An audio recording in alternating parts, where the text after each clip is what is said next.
Assalamualaikum warahmatullahi wabarakatuh. Saya Francisca dari jurusan Pendidikan Vokasional Teknik Elektro, Fakultas Keguruan dan Ilmu Pendidikan Universitas Sultan Ageng Tirtayasa.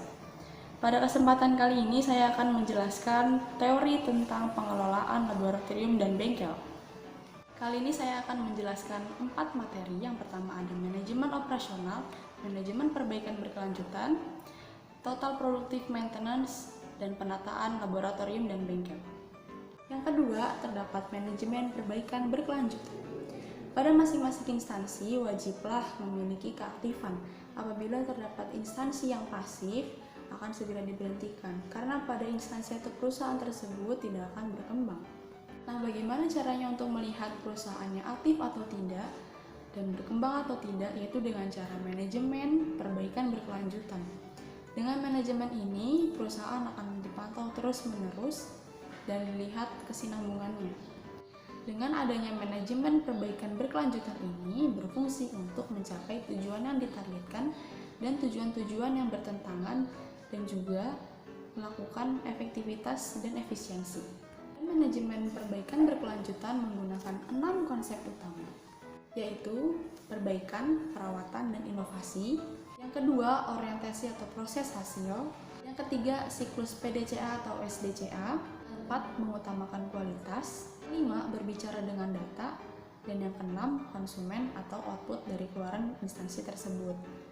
Pada 6 konsep utama manajemen perbaikan berkelanjutan terdapat perbaikan, perawatan, dan inovasi.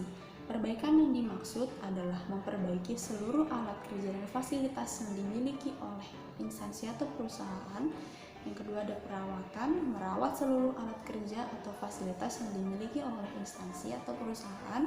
Yang ketiga ada inovasi atau masukan atau saran-saran dari setiap pekerja atau tingkatan yang paling atas untuk memulai atau mendapatkan saran-saran baru untuk perusahaan yang lebih baik.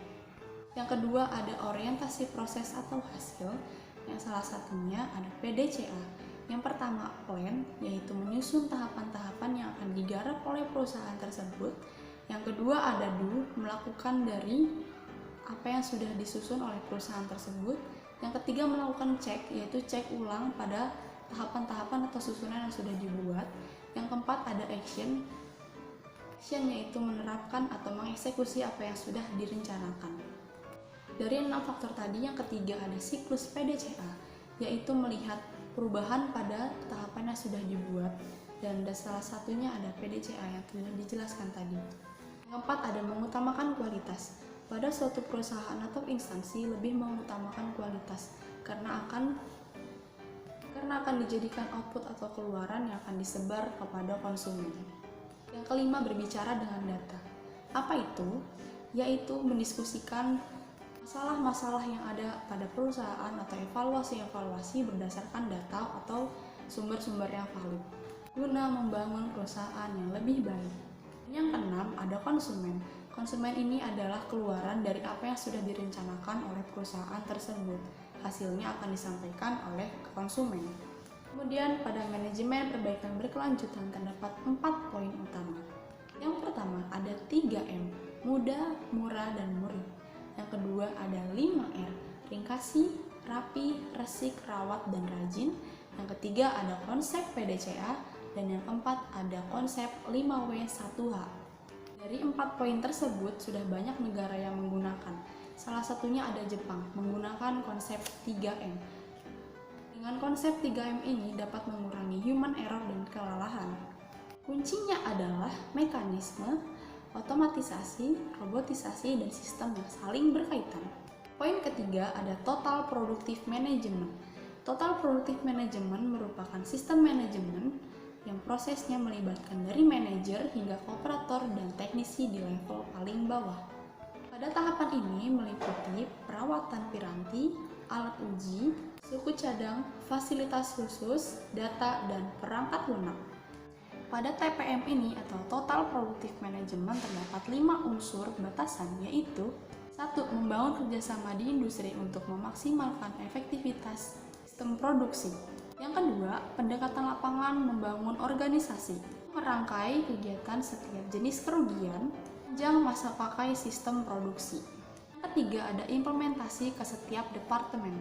Yang keempat melibatkan setiap individu dari pekerja lapangan sampai ke tingkatan paling atas atau pimpinan. Yang kelima mengadakan kegiatan zero loss melalui kelompok-kelompok kecil. Yang keempat ada manajemen penataan fasilitas laboratorium dan bengkel. Pada manajemen ini dapat kita uraikan menjadi 3. Yang pertama, elemen penentu dari manajemen fasilitas. 2. Ada peralatan fasilitas. Yang ketiga, ada pengembangan model penataan lingkungan kerja praktik. Dari 3 elemen tersebut dapat kita uraikan lagi menjadi 4. Yang pertama, penataan ulang pengendalian kebisingan.